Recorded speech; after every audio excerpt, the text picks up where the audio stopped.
एक बार एक व्यक्ति गौतम बुद्ध के आश्रम में रहने के लिए आता है। आश्रम की शांति में 2 दिन बिताने के बाद वो बुद्ध के पास जाता है और कहता है, बुद्ध, मेरे मन में कुछ प्रश्न उठ रहे हैं। मैं आपसे उन प्रश्नों के उत्तर जानने आया हूँ। बुद्ध ने मुस्कुराते हुए कहा, पूछो, क्या प्रश्न है तुम्हारे? व्यक्ति ने कहा, बुद्ध, मैं अपने जीवन से बिल्कुल भी खुश नहीं हूँ। दुखों और मुसीबतों के पहाड़ ने मेरे जीवन को नर्क बना रखा है। मेरी जिंदगी में कुछ भी अच्छा नहीं चल रहा, कुछ भी। मैं आपसे जानना चाहता हूँ कि आखिर मेरे साथ ये सब क्यों हो रहा है? मैं ही इतना भागा क्यों हूँ? बुद्ध ने कहा, सबसे पहले तो तुम ये बताओ कि तुम्हारे इस दुख का कारण क्या है। वो कौन सी चीजें हैं जिसने तुम्हें इतना व्याकुल और चिंतित कर रखा है? बुद्ध के प्रश्न के बारे में थोड़ी देर तक सोचने के बाद व्यक्ति ने कहा, बुद्ध, ये कैसा बेतुका सवाल है। मैंने आपसे प्रश्न किया और आप उत्तर देने के बजाय मुझे इसे वापस प्रश्न कर रहे हैं। व्यक्ति की बात सुनकर बुद्ध मुस्कुराए और बोले, दुख तुम्हारा है तो इसका कारण भी तुम्हें ही पता होना चाहिए। अगर तुम्हारे दुख का कारण तुम्हें ही नहीं पता तो फिर तुम मुझसे कैसे उम्मीद कर सकते हो कि मुझे तुम्हारे दुख का कारण पता होगा? व्यक्ति ने कहा, बुद्ध, लेकिन लोग तो कहते हैं कि आप भगवान हैं, आप सब कुछ जानते हैं, आप लोगों के मन को पढ़ लेते हैं, फिर आपको मेरे दुख का कारण तो पता ही होगा। बुद्ध हल्के से मुस्कुराए और फिर गंभीर आवाज में बोले, यही तो तुम सबसे बड़ी गलती कर रहे हो। तुम सोच रहे हो कि कोई और आएगा और तुम्हारी सारी समस्याओं से तुम्हें छुटकारा दिला देगा, लेकिन ऐसा कभी नहीं होने वाला। अगर तुम्हारी परेशानियों से तुम्हें कोई छुटकारा दिला सकता है तो वो तुम खुद हो। तुम्हें लगता है कि मैं बुद्धत्व को प्राप्त हो चुका हूँ तो मैं तुम्हारी समस्याओं को खत्म कर सकता हूँ। नहीं, मैं भी तुम्हारी ही तरह हूँ। बस फर्क ये है कि अब मेरे अंदर कोई उलझन शेष नहीं रह गई। सब कुछ स्पष्ट हो चुका है और जिस दिन तुम्हारे अंदर की भी सारी उलझनें समाप्त हो जाएंगी, उस दिन से तुम्हें भी अपनी समस्याओं के समाधान के लिए किसी बुद्ध के पास जाने की जरूरत नहीं पड़ेगी। बुद्ध ने व्यक्ति से पूछा, क्या तुमने कभी किसी पुष्प को ध्यान से देखा है? यह सुन व्यक्ति आश्चर्यचकित होकर बोला, बुद्ध, पुष्प तो एक बहुत ही साधारण सी चीज है, उसे तो सभी ने देखा है। बुद्ध ने कहा, पुष्प भोर सवेरे के अंधकार में बस एक कली होता है। दिन के उजाले में खिलकर एक पुष्प बनता है और शाम होते होते मुरझाकर गिर जाता है। अगर पुष्प सिर्फ इस बात की चिंता करता रहे कि शाम तक तो उसे मुरझाकर गिर ही जाना है, तो वो कभी भी खिल नहीं पाएगा। इसी प्रकार अगर तुम हर समय सिर्फ अपने दुखों के बारे में ही सोचते रहोगे तो तुम कभी भी खुश नहीं हो पाओगे। अगर तुम थोड़ा ध्यान से देखो तो तुम पाओगे कि अब भी तुम्हारे जीवन में ऐसी बहुत सी चीजें हैं जिनके लिए तुम अभी खुश हो सकते हो, जिनके बारे में सोचकर तुम मुस्कुरा सकते हो, अंदर से खुश हो सकते हो। तो मैं तुमसे कहना चाहता हूँ कि तुम अपने जीवन की कमियों की बजाय अपने जीवन की इन अच्छाइयों पर ध्यान दो। अगर तुम्हें अपने जीवन में खुशी चाहिए तो तुम्हें इस शाश्वत नियम का पालन करना ही पड़ेगा। जीवन की अच्छी और सकारात्मक चीजों की तरफ ध्यान देना ही पड़ेगा। मैं तो केवल तुम्हें रास्ता दिखा सकता हूँ, उस रास्ते पर चलने का तरीका बता सकता हूँ, लेकिन अगर तुम खुश रहना चाहते हो तो उस रास्ते पर चलना तो तुम्हें ही पड़ेगा। बुद्ध के मुंह से ऐसी बातें सुनने के बाद वह व्यक्ति थोड़ी देर तक शांत बैठा रहा। फिर उसने कुछ सोचते हुए कहा, लेकिन बुद्ध, एक बात मेरे समझ में नहीं आ रही। क्या मेरे जीवन की सारी समस्याओं का समाधान एक ही बार में किया जा सकता है? बुद्ध ने बहुत ही शांति से जवाब देना शुरू किया। मान लो कोई भविष्य देखने वाला व्यक्ति तुम्हें यह बता देता है कि आज शाम तक तुम्हारी मृत्यु निश्चित है, तो क्या ये जानने के बाद तुम उन बातों की चिंता करोगे जिनके बारे में सोचकर तुम अभी चिंतित हो रहे थे? नहीं, तुम्हें कोई ऐसी समस्या याद भी नहीं आएगी जिसके लिए तुम अभी चिंतित हो रहे हो, क्योंकि उस समय तुम केवल जीवन की उस सच्चाई के बारे में सोच रहे होगे जिसे लोग मृत्यु कहते हैं। और अचानक तुम्हें महसूस होगा कि जिन छोटी छोटी बातों को तुम अपने जीवन की सबसे बड़ी समस्या समझकर बैठे थे वो तो कुछ भी नहीं थी। अचानक तुम्हें लगेगा कि चिंता करना तो व्यर्थ है, मैं तो शाम तक इस दुनिया को छोड़कर जाने वाला हूँ। और तुम्हें अपने जीवन के वो सारे पल व्यर्थ लगेंगे जो तुमने चिंता, जलन और बेवजह के दुख में बिताए थे। लोग बोलते तो हैं, लेकिन वो कभी भी अंदर से स्वीकारते नहीं कि एक दिन उन्हें भी इस दुनिया को छोड़कर जाना है। उनकी चाहत, उनकी इच्छाएं इतनी मजबूत होती हैं कि वो खुद को अमर मान लेते हैं। खुशी और दुख दोनों ही स्थायी नहीं हैं, ये हमारे कर्मों और विचारों की वजह से पैदा होते हैं। व्यक्ति जो कि बुद्ध की बातों को पूरा ध्यान लगाकर सुन रहा था, उसने बीच में रोकते हुए कहा, बुद्ध, तो क्या आपके कहने का अर्थ ये है कि मैं हमेशा ये सोचता रहूं कि मैं मरने वाला हूं, और क्या ऐसा सोचना मेरी सारी समस्याओं को खत्म कर देगा? बुद्ध ने कहा, नहीं, ऐसा कभी मत सोचो।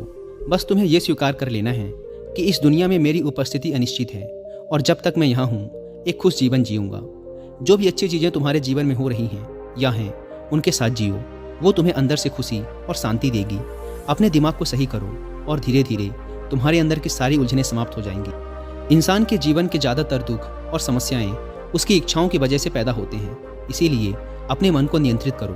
अगर तुम अपने दिमाग को एक बच्चे के दिमाग के जितना सुलझा कर रख सकते हो तो तुम्हें आंतरिक शांति का अनुभव होगा। व्यक्ति ने कहा, बुद्ध, आपने मन के नियंत्रण की बात की। अपने इस चंचल मन को हम नियंत्रित कैसे कर सकते हैं? बुद्ध ने कहा, तुम्हें सबसे पहले खुशी और दुख के बीच के अंतर को समझना जरूरी है। तुम्हें पहले ये जानना होगा कि तुम्हारे लिए खुशी और दुख का क्या मतलब है। फिर उसके बाद अभ्यास के द्वारा तुम्हें अपने मन को ऐसे तैयार करना है कि ज़्यादा खुशी के मौके पर यह ना तो बहुत ज़्यादा खुश हो और ना ही दुख आने पर बहुत ज़्यादा दुखी। तुम्हें अपने आप को पूरी दृढ़ता के साथ मध्य में रखने का प्रयास करना है, जिसे मैं मध्यम मार्ग कहता हूँ। अगर तुम अपने जीवन में गहराई से झांको और यह पता करने की कोशिश करो कि तुम्हारे दुख क्या हैं और ये क्यों पैदा होते हैं, तो अंत में तुम्हें इसका एक ही जवाब मिलेगा कि तुम्हारे सारे दुखों का कारण तुम खुद हो।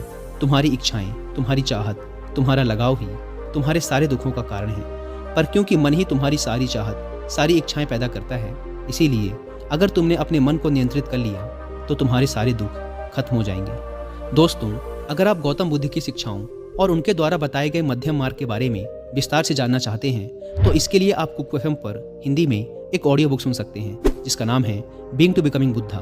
इस ऑडियो बुक में गौतम बुद्ध की पूरी जीवन गाथा के साथ ही उनकी शिक्षाओं के बारे में भी विस्तार से बात की गई है।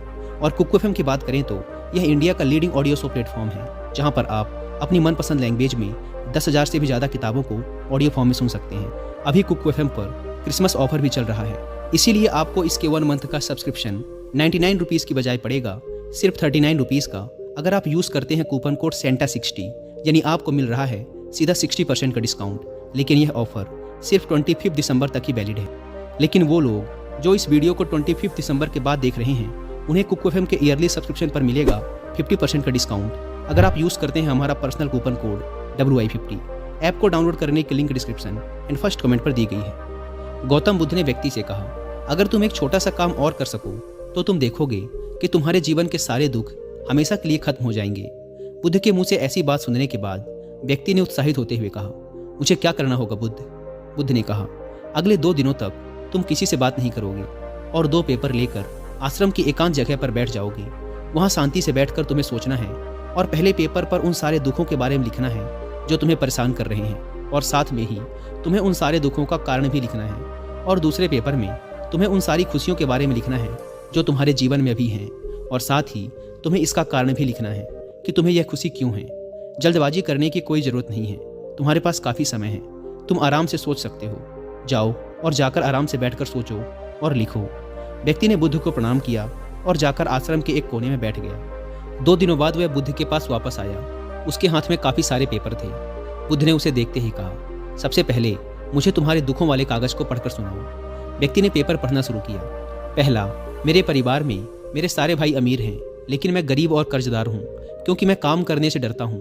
मैं काम से ज़्यादा आराम करता हूँ और साथ ही मैं खुद की दूसरों के साथ तुलना भी करता रहता हूँ। व्यक्ति ने आगे पढ़ना शुरू किया। दूसरा, मेरे पड़ोसियों ने अपना बहुत सा धन बचत के रूप में रख रखा है, लेकिन मेरे पास बचत के नाम पर कुछ भी नहीं है। इसका सबसे पहला कारण यह है कि मैं बहुत ही कम काम करता हूँ, जिसकी वजह से मैं बहुत थोड़ा ही कमा पाता हूँ, लेकिन मैं खर्च बहुत ज़्यादा करता हूँ अपनी गलत संगति की वजह से, जिसका परिणाम ये है कि आज मेरे पास बचत के नाम पे कुछ भी नहीं है। तीसरा, मेरी पत्नी बहुत लंबे समय से बीमार है और इसकी इस बीमारी का कारण मैं खुद हूँ, क्योंकि अपनी लापरवाही की वजह से मैं उसे कभी भी किसी वैद्य के पास नहीं ले गया। मैंने उसे किस्मत के भरोसे छोड़ दिया। लेकिन सच्चाई तो ये है कि कहीं ना कहीं मेरे अंदर यह चाहत थी कि अगर मेरी पत्नी की इस बीमारी की वजह से मौत हो जाती है तो मैं किसी दूसरी सुंदर स्त्री से विवाह कर लूँगा। चौथा, मैं अपने मन में मुफ्त का धन पाने के बहुत से ख्याली पुलाव और योजनाएं बनाता रहता हूँ, लेकिन जब वह योजनाएं पूरी नहीं होती तो मैं दुख और चिंताओं के सागर में डूब जाता हूँ, और फिर मैं अपने इस दुख और चिंता से बाहर आने के लिए हर रोज़ मदिरा का सेवन करता हूँ, और अपनी इस आदत का जिम्मेदार भी मैं खुद ही हूँ। हालांकि मैं जानता हूँ कि मेरे पास हर रोज़ मदिरा का सेवन करने के लिए पर्याप्त धन नहीं है, लेकिन मैं फिर भी ऐसा करता हूँ। हालांकि मैं मदिरा और धूम्रपान के सेवन के बिना भी अपना दिन खुशी खुशी जी सकता हूँ, लेकिन मैं फिर भी ऐसा करने के लिए बहाने ढूंढता रहता हूँ। हे बुद्ध, ये चारों मेरे सबसे बड़े दुख हैं, और बहुत गहराई से सोचने के बाद मैंने पाया कि कहीं ना कहीं अपने इन चारों दुखों का कारण मेरे द्वारा किए गए कर्म और मेरे विचार ही हैं। यह सुनने के बाद बुद्ध मुस्कुराए और बोले, अच्छा, अब तो मुझे अपना खुशियों वाला कागज़ पढ़कर सुनाओ। इस बार व्यक्ति ने बहुत ही उत्साहित होकर पढ़ना शुरू किया। पिछले 2 दिनों के दौरान मैंने जो भी जाना और अनुभव किया वह मैंने अब तक की अपनी पूरी ज़िंदगी में कभी नहीं किया था। पिछले 2 दिनों के दौरान मैंने यह महसूस किया कि मेरे अंदर असीम शांति और आनंद का सागर भरा पड़ा है और मैं अपने इस अनुभव को पाकर बहुत प्रसन्न हूँ। मेरी खुशी के कारणों की सूची बहुत लंबी है, जिसे पढ़कर आपको सुनाने में बहुत लंबा समय लग जाएगा। व्यक्ति के मुंह से ऐसी बातें सुनने के बाद बुद्ध मुस्कुराए और बोले, सिर्फ तुम्हारे लिए ही नहीं बल्कि हम सब के लिए भी कारण एक समान ही होते हैं। वो तो इंसान अपनी अज्ञानतावश अपना बहुत सा समय बर्बाद कर देता है अपने दुख के कारणों का पता लगाने में। यहाँ तक कि हमारा जीवन तो खुशी, शांति और आनंद को इकट्ठा करने की एक तिजोरी है। बुद्ध ने व्यक्ति से कहा, तुम्हें अपनी खुशी के सारे कारणों को बताने की जरूरत नहीं है, तुम सिर्फ उसमें से कुछ को पढ़कर मुझे सुना सकते हो। व्यक्ति ने एक बड़ी मुस्कान के साथ पढ़ना शुरू किया। पहली खुशी इस बात की है कि मैं अभी जीवित हूँ और इस दुनिया में जी रहा हूँ। मैं स्वस्थ और मजबूत हूँ। मेरे माता पिता हैं, एक पत्नी है और 2 बच्चे हैं। इस दुनिया के दूसरे खुशनसीब व्यक्तियों की तरह ही मेरे पास भी बहुत से अनमोल खजाने हैं, जैसे कि मेरे माता पिता का मेरे प्रति स्नेह, मेरे पत्नी का प्रेम, मेरे बच्चों का लाड़ प्यार और एक पिता बनने की खुशी। मेरी खुशी का अगला कारण ये है कि मैं काम कर सकता हूँ, क्योंकि मैं स्वस्थ और तन मन से मजबूत हूँ। मैं कोई भी अच्छा काम सीख कर अपनी आमदनी को बढ़ा सकता हूँ और अपने परिवार की सभी ज़रूरतों को खुशी खुशी पूरा कर सकता हूँ। मैं खुश हूँ क्योंकि मैं एक खुशहाल परिवार बना सकता हूँ, बिना खुद की अपने पड़ोसियों और अपने भाइयों से तुलना करे। और आपकी कृपा से मेरे अंदर जिस मानवता ने जन्म लिया है, उसकी सहायता से मैं अपनी सारी बुरी आदतें छोड़कर एक खुशहाल और आनंदित जीवन जी सकता हूँ। और सबसे बड़ी खुशी और सौभाग्य की बात मेरे लिए ये है कि मैंने महान गौतम बुद्ध के चरणों में अपने लिए जगह पाली है। और आपकी कृपा से मैं जब तक इस संसार में रहूँगा इस सत्य को याद रखूँगा कि हमारी इच्छाएं और लगाव ही सभी दुखों का कारण है, और साथ ही खुद के मन पर नियंत्रण हासिल करने व खुद को जानने का पूरा प्रयास करता रहूँगा। बुद्ध ने कहा, आज तुम्हारा एक नया जन्म हुआ है। अब तुम अपने परिवार के पास वापस जाओ और स्थिर बुद्धि व आंतरिक शांति के साथ इस जीवन को जियो। और आज के बाद जब भी तुम्हारे जीवन में तुम्हारी परेशानियों से उपजा दुख तुम्हें घेरने की कोशिश करे, तो खुद से कहना कि जीवन बहुत छोटा है और मैं इस जीवन में अपनी चिंताओं और दुख का गुलाम बनने नहीं आया हूँ। शांति से बैठकर अपने उस दुख का कारण जानने की कोशिश करना और मिलते ही उसे नष्ट कर देना, और केवल तभी तुम अपनी आंतरिक शांति और कभी न खत्म होने वाले आनंद को प्राप्त कर सकते हो। दोस्तों, उम्मीद करता हूँ कि आपको वीडियो पसंद आई होगी और कुकू FM पर being to becoming Buddha book की हिंदी में ऑडियो बुक सुनना ना भूलें। और क्रिसमस सेल का फायदा उठाने के लिए आप सेंटा 60 कूपन कोड का इस्तेमाल भी कर सकते हैं। ऐप को डाउनलोड करने की link description and first comment पर मिल जाएगी।